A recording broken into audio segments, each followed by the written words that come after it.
तो हेलो दोस्तों, शिक्षा भी सौरभ में आप सभी का स्वागत है। आशा करते हैं आप मस्त होंगे, स्वस्थ होंगे और इंतज़ार कर रहे होंगे कब हम कैंपस पहुंच जाएं। तो ज़्यादा दिन की इंतज़ार नहीं है, अब मात्र 20 दिन 20 डेज ही आपको इंतज़ार करना है। फिर आप कैंपस में होंगे। अपनी पूरी मेहनत से, अपनी पूरी शिद्दत से, अपनी पूरी लगन से पूरी 1 साल मेहनत किया। और कुछ बच्चे गैप वाले भी होते हैं जो पिछले साल गैप भी लिए होंगे, तो उनके लिए भी मैं कहना चाहता हूँ कि आपके लिए इंतज़ार की घड़ी समाप्त हो चुकी है, क्योंकि तो after 20 days we will be in campus. तो टेंशन लेने की ज़रूरत नहीं है, हम आपके साथ हैं। जब तक आपके एडमिशन्स नहीं होते हम आपके साथ लगातार जुड़ते रहेंगे। जैसा आपने देखा होगा कि पीजी वाले बच्चों के साथ हमने कैसा मतलब बर्ताव रखा था, कैसा उनको हेल्प किया था। जब तक उनका एडमिशन्स नहीं हुआ पीजी वाले बच्चों का, तब तक हम उनके साथ बने रहे।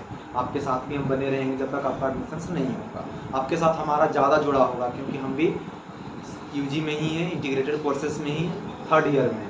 पीजी वाले बच्चे से मुझे ज़्यादा जुड़ाव नहीं था, फिर भी मैं उनको अंत तक हेल्प किया है जितना मेरे से हो सकता था। बट आपको पूरी हेल्प करेंगे, क्योंकि पीजी वाले बच्चे के काउंसलिंग टाइम में यहाँ नहीं था। गर्मी छुट्टी हो चुकी थी, समर वेकेशन हो चुका था, तो उस टाइम मैं घर में था। बट जब आप काउंसलिंग के लिए आएंगे तब हम आपके साथ होंगे, तो मैं आपको ज़्यादा हेल्प कर पाऊँगा। तो चलिए हम चलते हैं टॉपिक की ओर। हाँ, टॉपिक की ओर जाने से पहले हम आपसे 2 बातें कहना चाहेंगे कि प्लीज़ वीडियो को पूरा देखें, 1 सेकेंड भी वीडियो का स्किप ना करें। दूसरी बात ये है कि अभी आप नए हैं हमारे चैनल पर, नए स्टूडेंट्स हैं, तो प्लीज़ आप सब्सक्राइब कर लें, क्योंकि आगे भी बहुत सारी नोटिफिकेशंस आपको मिलने वाली है एडमिशन्स के रिलेटेड, काउंसलिंग के रिलेटेड, मेरिट लिस्ट के रिलेटेड। तो प्लीज़ आप सब्सक्राइब करें। तो चलिए हम चलते हैं टॉपिक की ओर। थंबनेल देखकर आप जान गए होंगे, समझ गए भी होंगे कि आज हम किस टॉपिक पर बात करेंगे। आज हम बात करेंगे ऑप्टोमेट्री पे, किस पे, मास्टर ऑफ ऑप्टोमेट्री पे। बहुत सारे स्टूडेंट्स के कमेंट्स आ रहे थे, यूट्यूब में भी जाकर आप देख लेंगे, बहुत सारे स्टूडेंट के कमेंट्स आ रहे थे, टेलीग्राम में भी आ रहे थे और पर्सनल इंस्टाग्राम फेसबुक पे तो आ ही रहे थे कि सर मास्टर ऑफ ऑप्टोमेट्री पे फुल वीडियो बनाइए। कितना सीट्स है, कितने किस कैटेगरी में कितने सीट्स है, एडमिशन टाइम मुझे कितना फ़ी देना पड़ेगा, सेमेस्टर वाइज मुझे कितना फ़ी देना पड़ेगा, और वगैरह वगैरह, किससे मेरिट बनता है। तो एक फुल डिटेल्स के साथ मास्टर ऑफ ऑप्टोमेट्री के मैं आपके साथ आया हूँ। वीडियो को पूरा देखें। चलिए हम चलते हैं टॉपिक। CUT UG 2024। सबसे पहले मास्टर ऑप्टोमेट्री पे बताने से पहले मैं आपको बता देना चाहता हूँ, जो भी स्टूडेंट्स अभी नए जुड़े हैं या नए वीडियो को देख रहे हैं, मतलब पहली बार मेरे यूट्यूब चैनल पे आए होंगे, तो उनके लिए मैं बता देना चाहता हूँ कि यूनिवर्सिटी ऑफ हैदराबाद है, यानी हैदराबाद सेंट्रल यूनिवर्सिटी, उसका रजिस्ट्रेशन डेट चालू है। आप फॉर्म भर सकते हैं। लास्ट डेट, स्टार्टिंग डेट था 1 अगस्त से स्टार्ट हो चुका था, लास्ट डेट 15 अगस्त है। 15 अगस्त के पहले आप फॉर्म भर लें। जो भी विद्यार्थी अभी, जो भी स्टूडेंट्स अभी नए आए हैं हमारे चैनल पे, उनके लिए मैं स्पेशल हर वीडियो में बता रहा हूँ कि लास्ट डेट 15 अगस्त है। 15 अगस्त से पहले आप फॉर्म भर लें। फी कितना फॉर्म भरने का?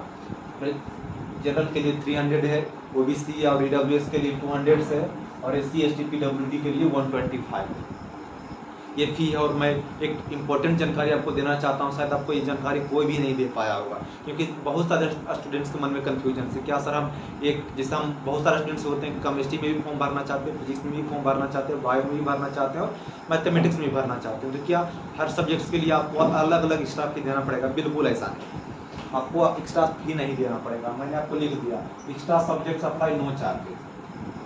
आप मात्र एक सब्जेक्ट का फी आपको देना पड़ेगा। आप जितने सब्जेक्ट एक्स्ट्रा फॉर्म भरेंगे, मानकर चलते हैं आप फिजिक्स में अप्लाई किया, फर्स्ट सब्जेक्ट में, आप केमिस्ट्री में अप्लाई करना चाहते हैं, मैथमेटिक्स में अप्लाई करना चाहते हैं, उसके लिए आपको फी देने की जरूरत नहीं है। मात्र एक subject, only 1 subject you have to pay registration fee. आपको एक्स्ट्रा सब्जेक्ट की फी देने की ज़रूरत नहीं है। आपको ये बहुत बड़ी बात है, आपके लिए बहुत बेस्ट बात हुई मेरे अकॉर्डिंग। मैं आपको एडवाइस देना चाहता हूँ कि प्लीज़, जब आपके पैसे नहीं लग रहे हैं, आपके एक्स्ट्रा सब्जेक्ट्स के पैसे नहीं लग रहे हैं, एक्स्ट्रा सब्जेक्ट्स के आपको मनी नहीं लग रहे हैं, तो मैं एडवाइस आपको देता हूँ कि आप जितने सब्जेक्ट्स में एलिजिबल हैं सभी में आप अप्लाई करते हैं। जितने सब्जेक्ट्स में भी आप एलिजिबल है, 1 2 3 4 5 6, जितने सब्जेक्ट में आप एलिजिबल हैं सभी में आप अप्लाई करते हैं। ये मेरे अकॉर्डिंग मैं आपको बता रहा हूँ। चलिए, मैंने बता दिया। अब चलते हैं मास्टर ऑफ ऑप्टोमेट्री के जानकारी के, जिसको हम बोलते हैं ऑप्टो, मास्टर ऑफ ऑप्टोमेट्री। कितने साल के, मतलब कितने ईयर के ड्यूरेशन से? 6 ईयर्स के ड्यूरेशन से। 6 ईयर्स आपको यहाँ रहना पड़ेगा, 6 ईयर की पढ़ाई होती है। ड्यूरेशन कितना? 6 ईयर है, जिसको मास्टर ऑफ ऑप्टोमेट्री बोलते हैं। और हाँ, मास्टर ऑफ ऑप्टोमेट्री में आपको एडमिशन लेने से पहले, चाहे किसी भी सब्जेक्ट्स में आपको एडमिशन लेने से पहले, आपको कुछ चीज़ें आपको जाननी चाहिए। जैसे कि टोटल कितने सीट्स है, तो मास्टर ऑफ ऑप्टोमेट्री में 28 सीट्स यानी 28 सीट्स है मास्टर ऑफ ऑप्टोमेट्री में। क्योंकि जब तक आप नहीं जानेंगे कितने सीट्स है तो आप कैसे फाइट करेंगे, क्योंकि पहले आपको जानना चाहिए ना कि कितने master of optometry university of Hyderabad में कितने सीट्स हैं। जब तक आप सीट्स नहीं जान पाएंगे किस कैटेगरी में कितने सीट रिजर्व किए गए हैं, आप मान कर चलते हैं आप ओबीसी में आते हैं तो आपको जानना चाहिए कि ओबीसी में कितने सीट रिजर्व किया गया मास्टर ऑफ ऑप्टोमेट्री में यूनिवर्सिटी ऑफ हैदराबाद। तो देख लें टोटल सीट 28 है, जनरल के लिए 11 सीट्स है, ईडब्ल्यूएस के लिए 3 सीट्स है और ओबीसी के लिए 8 सीट है, एससी के लिए 4 और एसटी के लिए 2 सीट्स है। टोटल 28, एक सीट पीडब्ल्यूडी के लिए है, तो पीडब्ल्यूडी के लिए एक सीट रिजर्व किया गया है यानी कि 28 प्लस 1 21। ये ना सोचे कि 28 में ही पीडब्ल्यूडी, ऐसा नहीं, 28 प्लस 1 यानी 29 टोटल सीट्स। आपके मन में क्वेश्चन आ रहा, सर हम आते हैं ओबीसी कैटेगरी से, मानकर चलते हैं आप कोई भी स्टूडेंट तो आप ओबीसी कैटेगरी से आते हैं तो आपके मन में क्वेश्चन क्रिएट हो रहा होगा, क्या सर ओबीसी का स्टूडेंट को सिर्फ 8 सीट पे ही एडमिशन मिलेगा, और कोई एससी का स्टूडेंट होंगे तो वो सोचेंगे सर क्या एससी का स्टूडेंट को सिर्फ 4 सीट्स में ही एडमिशन होगा। ऐसा बिल्कुल भी नहीं।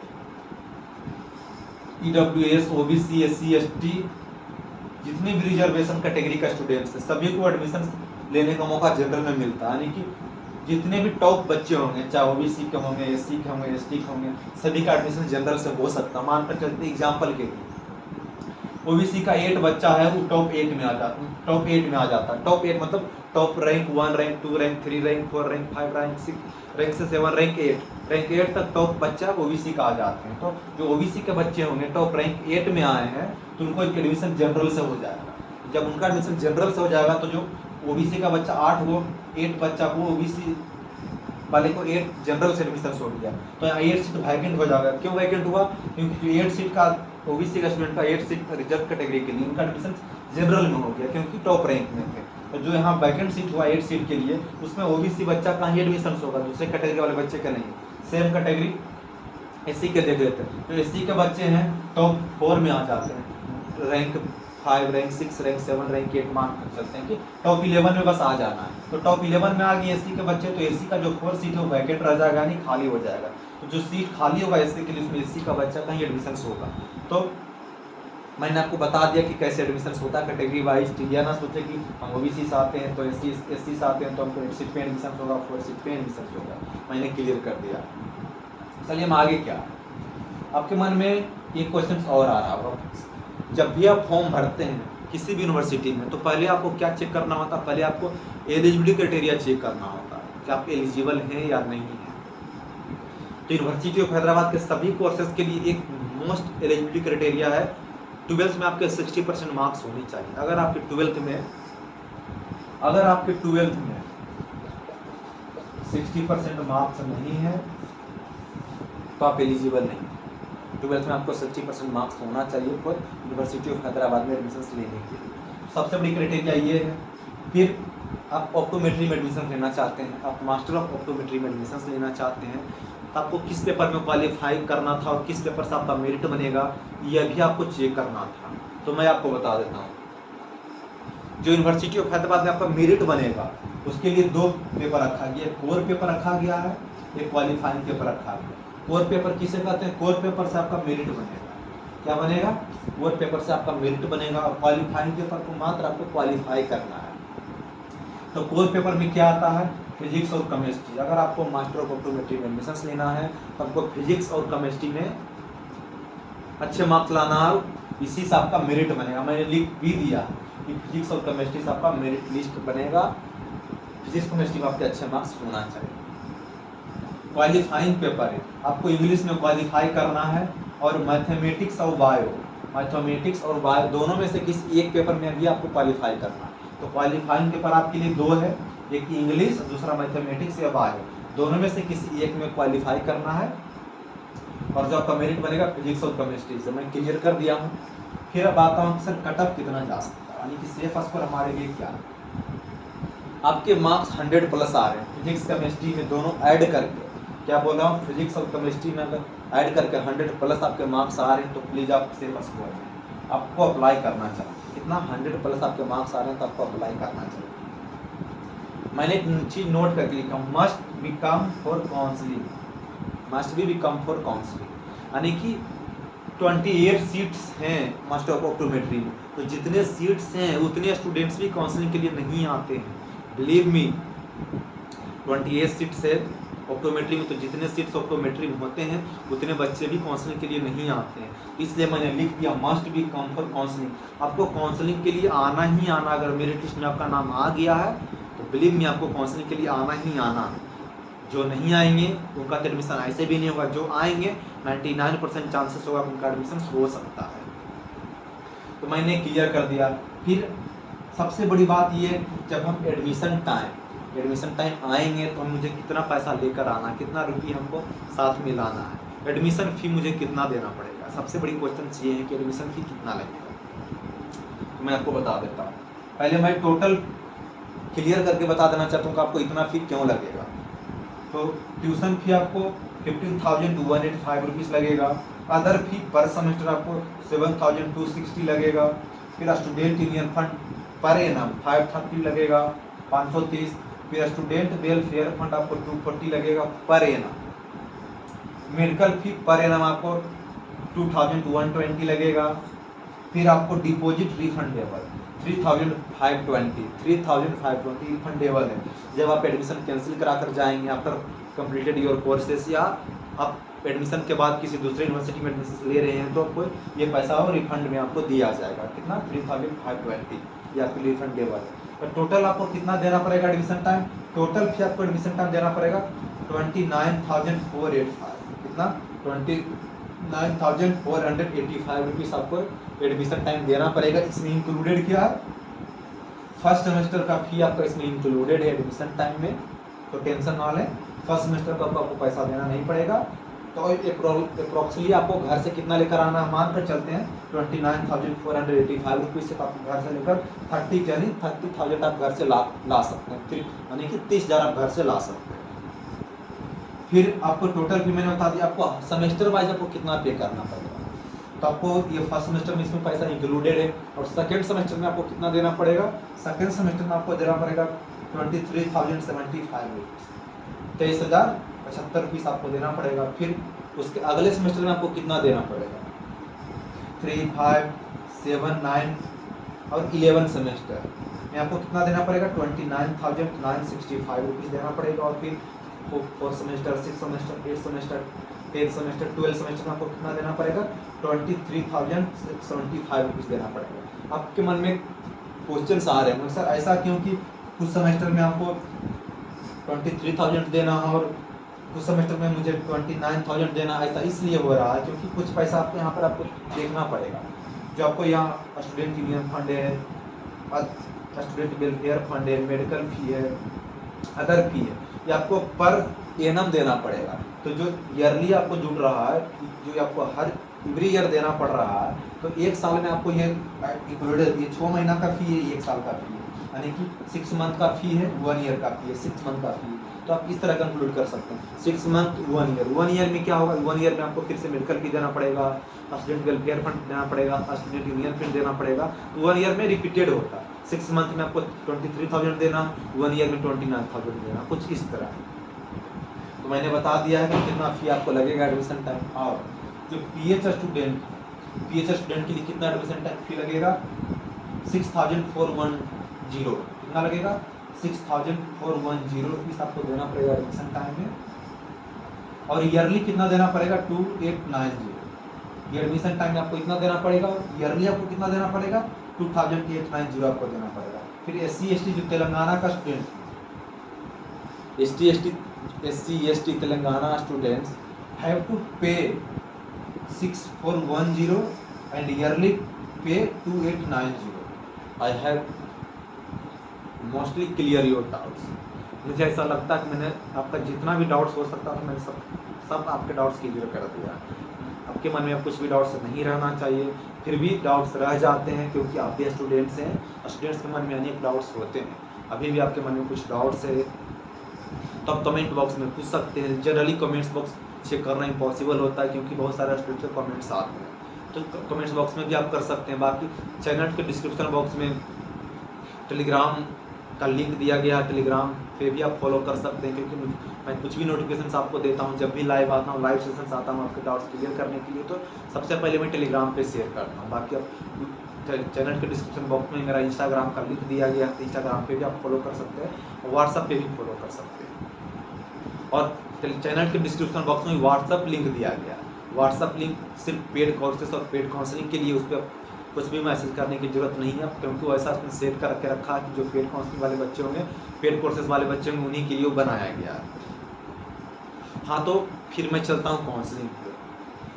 आपका मेरिट लिस्ट कब आएगा? जब आप 15 अगस्त को आप लास्ट डेट है, तो मेरिट लिस्ट आपका कब आएगा? मेरिट लिस्ट आपका आएगा 22 अगस्त को। काउंसलिंग आपका कब है? 30 और 31 अगस्त, यानी 30 और 31 अगस्त का आपका काउंसलिंग है। और क्लासेस आपके 2 सितंबर से स्टार्ट है। क्लासेस कब है आपका? 2 सितंबर से आपका स्टार्ट। तो बहुत सारे बच्चे फिर कमेंट्स ये आ रहे थे कि सर MCA वालों का आपने पेड काउंसलिंग दिया है। MCA वाला जैसा आपको मालूम कि MCA IMTech वाला का एडमिशन 8 अगस्त का कंप्लीट हो चुका है। उसके लिए मैंने पेड काउंसलिंग लाया था। बहुत सारे बच्चे पेड काउंसलिंग से जुड़े थे, उनको मैं जितना हो सका था हेल्प किया। बहुत सारे बच्चे का एडमिशन हुआ, कुछ बच्चे का एडमिशन नहीं हुआ, क्योंकि MCA में सीट्स बहुत कम होते हैं, बच्चे ज़्यादा हैं, इस कारण से कुछ बच्चे का एडमिशन नहीं हुआ। बाकी जिस बच्चे का एडमिशन हुआ है MCA में, बहुत खुश हैं हमसे मिलकर भी। उनके साथ जल्दी मैं आपको वीडियो अपलोड करूँगा यूट्यूब पे, आप देख भी पाएंगे। तो बहुत सारे बच्चे कमेंट्स ये थे कि सर UG वाले के लिए भी काउंसलिंग, पेड काउंसलिंग कब लाइएगा? तो UG वाले के लिए पेड काउंसलिंग लॉन्च हो चुका है, बस वीडियो मैंने अपलोड नहीं किया यूट्यूब पे मैं, बट हर वीडियो में लास्ट में बोल कर जाता हूँ कि UG वाले बच्चे के लिए पेड काउंसलिंग अवेलेबल है। पेड काउंसलिंग में आपको क्या क्या फैसिलिटी दिया जाएगा? पहले फैसिलिटीज आप जान। पेड काउंसलिंग में आपको ये फैसिलिटी दिया जाएगा कि टील काउंसलिंग जब तक आपके, यानी कि 30 और 31 अगस्त, 30 और 31 अगस्त तक मैं आपको गाइड करूँगा। कैसे गाइड करूँगा? मैं आपको पर्सनल कॉन्टैक्ट नंबर दूंगा। क्या दूंगा? मैं आपको पर्सनल कॉन्टैक्ट नंबर दूंगा, पर्सनल व्हाट्सअप नंबर दूंगा। 24 आवर मैसेज कर सकते हैं, जो भी डाउट्स होगा। इन केस मैं आपका मैसेज सीन नहीं किया हूँ तो आप मुझे कॉल भी कर सकते हैं इन इमरजेंसी के। ऐसा ना हो कि हर छोटी डाउट पे आप कॉल ही कर रहे हैं, तो नहीं, आप पहले मैसेज करेंगे 24 आवर मेरा पर्सनल व्हाट्सअप नंबर पर। इन इमरजेंसी के जब मैं आपका मैसेज सीन नहीं करता हूँ तो आप कॉल भी कर सकते हैं। और सबसे बड़ी फैसिलिटी आपको ये दिया जाएगा, जब आप काउंसलिंग के लिए आएंगे उस टाइम हम आपके साथ होंगे। जहाँ पे भी आपका काउंसलिंग होगा वहाँ पे हम आपके साथ खड़े होंगे। कुछ भी आपके डाउट्स होते हैं, कुछ भी आपको चीज़ समझ में नहीं आती है डॉक्यूमेंट्स को लेकर, फॉर्म फिलअप को लेकर, तो मैं आपको हेल्प करूँगा। तो कहने का मतलब हुआ कि जब तक आपके काउंसलिंग नहीं हो पाता, जब तक आपका एडमिशन नहीं होगा, तब तक हम आपके साथ होंगे, ये आपको फैसिलिटी दिया जाएगा। तो आप पेड काउंसलिंग से जुड़ना चाहते हैं तो चैनल के डिस्क्रिप्शन बॉक्स में जाइए। वीडियो की डिस्क्रिप्शन बॉक्स में बात नहीं कर रहा हूँ, चैनल के डिस्क्रिप्शन बॉक्स में जाइए, सबसे नीचे लिंक व्हाट्सअप लिंक दिया गया है। व्हाट्सअप लिंक पर आप क्लिक करिए और डायरेक्ट वहाँ पर ऑलरेडी मैंने सेट करके रखा। जैसे ही आप क्लिक करेंगे तो वहाँ पे मैसेज आपका कीबोर्ड में ऑटोमेटिक सेट होकर आ जाएगा, hello I want to enrolled in your paid courses और पेड काउंसलिंग। तो वहाँ पर बस आपको क्लिक कर देना है और इधर से आपको एक बहुत सारे इन्फॉर्मेशन के साथ मैसेज जाएगा और उसके बाद आप रजिस्टर हो पाएंगे। तो फी कितना रखा गया पेड काउंसलिंग के लिए? तो अगर आप जनरल के स्टूडेंट हैं तो आपके लिए 200 रुपीज़ है। अगर आप EWS के स्टूडेंट हैं तो आपके लिए 150 रखा गया। बाकी आप SC ST और OBC के स्टूडेंट हैं तो आपके लिए 100 रुपीज़ रखा गया। तो आप पे डिपेंड करता है, आप चाहें तो पेड काउंसलिंग से जुड़ सकते हैं, आप नहीं चाहें तो नहीं जुड़ सकते हैं। पेड काउंसलिंग में आपको यही फैसिलिटी दिया जाएगा कि आप 24 आवर हमसे डाउट पूछ सकते हैं मेरा पर्सनल कॉन्टैक्ट नंबर से, मेरा पर्सनल व्हाट्सअप नंबर से। बट विदाउट पेड काउंसलिंग आप कमेंट बॉक्स में सिर्फ कमेंट कर सकते हैं और इसके अलावा आप कुछ नहीं कर सकते हैं, क्योंकि कमेंट बॉक्स में भी आप देखेंगे बहुत सारे कमेंट्स आते हैं, तो सबको कमेंट रिप्लाई करना इम्पॉसिबल होता है। कमेंट बॉक्स के लिए बस जब मैं लाइव आऊँगा उस टाइम आप जुड़ जाइएगा, वहाँ पे आपके डाउट्स क्लियर हो सकेंगे। तो विदाउट पेड काउंसलिंग वाले को बस यही एक फैसिलिटी दिया गया है कि मैं जब भी लाइव आऊँगा तो आप लाइव से जुड़ जाएँ, आपको डाउट्स वहाँ क्लियर किया जाएगा। बट पेड काउंसलिंग वाले के 24 आवर हम आपके साथ हैं, क्योंकि आपको पर्सनल कॉन्टैक्ट नंबर और पर्सनल व्हाट्सअप नंबर दिया गया। तो मुझे ऐसा लगता है मैंने आपके सारे डाउट्स क्लियर कर दिए हैं। फिर जो भी आपके डाउट्स होंगे आप पूछ सकते हैं कमेंट बॉक्स में। मुझे लगता है आप मुझे जुदा होना चाहिए आपसे। फिर मिलते हैं किसी नई वीडियो में नए टॉपिक के साथ। तब तक के लिए धन्यवाद। मस्त रहें, स्वस्थ रहें और मुस्कुराते रहें।